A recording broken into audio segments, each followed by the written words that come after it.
It's the Real Estate Podcast, brought to you by ANZ Home Loans for financial well-beings. They really are, and we're seeing very aggressive offers on properties. So they're learning now that there's no messing around. We're not coming in at the bottom of the range. We're coming in at the top, going over.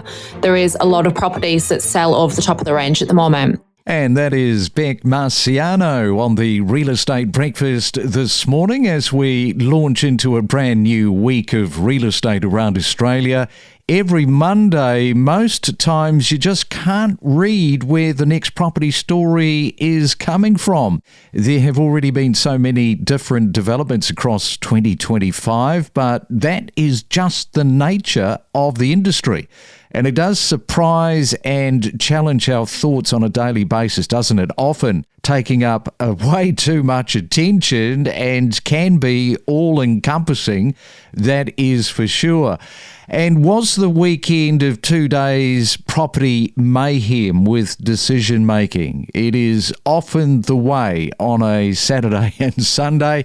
Well, today we are back into the dreaded Monday, July the 21st. PropTrack's latest data shows a shift is underway in Australia's property market.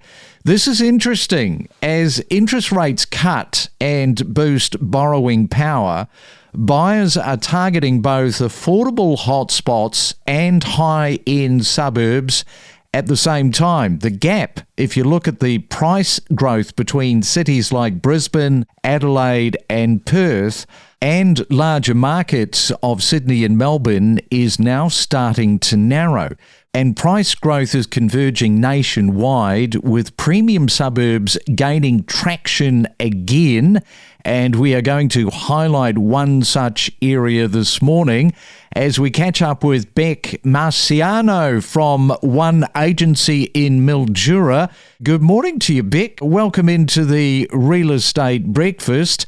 You have a very interesting name. It's Italian, and you're from North Yorkshire in the UK. So, boy, you're going all over the place.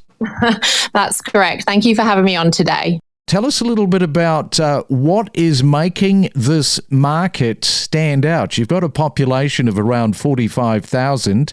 So for people that haven't been to Mildura and they are totally oblivious to how the market is trending, tell us a little bit about it. So Mildura, essentially, I would say, is still classed as being cheap. When you compare to the prices that we have in the cities for houses, the average sale price in Mildura is about, I would say, $460,000 to $480,000 for a house. When you compare that to the city, obviously there is a big difference there. The rent yield is obviously strong also. You've got low sale prices, but high rental demand, and the tenants are paying a fair amount for those properties. So I have to ask you, how did you wind up being in Mildura, given that you're from North Yorkshire in the UK? It's a very long story. So essentially, I served in the British Navy in the UK for 10 years. And then obviously you live a very restricted lifestyle serving the military. So once I left, I decided to spread my wings, get out of there for a bit. So I booked a one-way ticket to Beijing. I thought, well, I'll start with the Great Wall and check that out, and essentially worked my way through Southeast Asia, landing in Singapore, and then next stop, Australia. Wasn't planning on staying, travelled around a little bit, and indeed met my husband, Peter, and basically settled in Sunraysia, Mildura, in 2009. I can guarantee you, when you were standing on the Great Wall there in Beijing, the last thing that was probably on your mind was Mildura. Absolutely. Peter still says to me today, I spoiled all your plans, because I really wanted to go to Canada, do the same there, but I've yet to get to Canada. So Peter was my roadblock for that. This is what happens, you see, when love gets in the mix, it changes everything. And I have to ask you, because I was in Beijing in 2018 before COVID, standing on the Great Wall. It's a kind of weird experience for anybody that hasn't done that, you know, like the history surrounding it and just looking as far as the eye can see at that wall. It's pretty amazing. you can't quite grasp it. It doesn't quite seem real, does it? It's like unearthly or something, how far that goes. Yeah, and the other thing that I really enjoyed about Beijing was I went to Tiananmen Square. Did you do that? Yes, yeah. I mean, we're going back a while. You're testing my memory now. Yeah, well, the only reason I mentioned Tiananmen Square was what happened back in 1989, and I've mentioned this before, of course, with Tank Man standing up against those tanks in Tiananmen Square. That was a spot that I wanted to go to.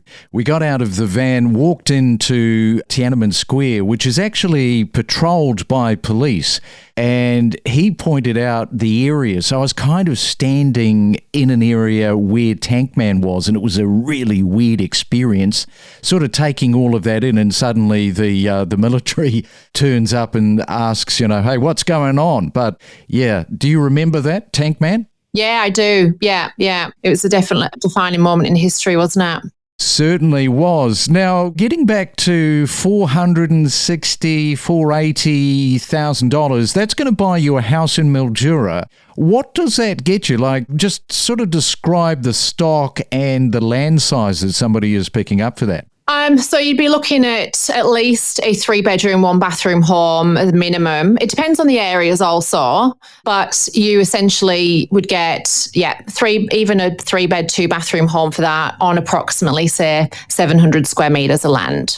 So if somebody is spending, let's say, around the 600,000K, what does that get you? You could see yourself with a 4-bedroom, 2-bathroom home in one of the newest suburbs of Mildura, one of the newest subdivisions. It's not too bad, is it? And you were saying that the population is around 40 to 45,000? I would say we've got a lot of extended suburbs to Mildura, so it all adds up. From first-time home buyers to seasoned investors to breaking property news, discover the stories behind the real estate. You participated recently in this Australasian Auctioneering Championship, which I found quite strange because you're not in a market where there's plenty of auction activity. No, I think the statistics suggested 53 auctions were called in Tasmania last year. And if you're doing that as a full-time job, not enough to produce an income to support yourself, really. So I made the big move to the Big Smoke up in Victoria and Melbourne. So tell us, before you actually made that move, what actually made you get into wanting to be an auctioneer? Because it's a real skill being an auctioneer. I think a lot of people just sort of take it for granted, but there is a lot of skill involved. Absolutely. I think taking it back to when I was a teenager and even before that, I used to do busking a little bit embarrassingly as a magician on the streets at our Salamanca markets. And then throughout college, a long history of theatre and performing arts. So it's the perfect marriage of real estate and performing arts, really. So that's what started my obsession with it. There was a number of people that pointed me in the right direction in Tasmania. But as far as good coaches, they were really all came out of the interstate and from New Zealand as well. And right now it is time for another property tip. Recently we were in Perth talking to David Snell there on the ground.